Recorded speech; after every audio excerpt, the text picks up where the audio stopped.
আপনার ধান ক্ষেতের বয়স যখন 20 থেকে 22 দিন উপনীত হবে, ঠিক সেই সময় চেষ্টা করবেন 80% সালফার, যেমন হেকেম বাংলাদেশ কোম্পানি রয়েছে হেভিড, এমিনেন্স কোম্পানি রয়েছে নিউ সালফ, এমি সালফ, সিনজেন্টা কোম্পানি রয়েছে থিয়েপিট, এই গ্রুপের যে কোনো মাল আপনারা দিয়ে দেওয়ার চেষ্টা করবেন। সেক্ষেত্রে আপনার পরিমাণে দেবেন 33% জমির ক্ষেত্রে 2 কেজি দিলে ভালো হয়, তবে 1 কেজি দিলেও হয়।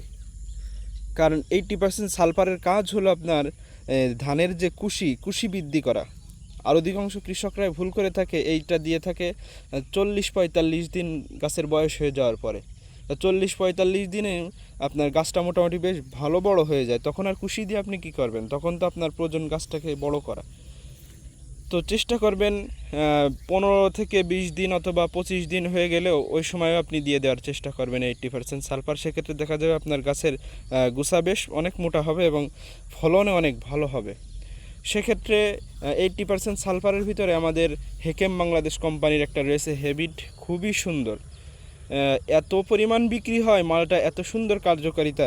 তো যাদের লাগবে তারা আমাদের রাকিব কৃষি সমাহারে এসে যোগাযোগ করতে পারবেন। আমাদের দোকানের লোকেশন যশোর মাগুরা মহাসড়ক, খাজুরা কলেজ গেটের অপোজিটে।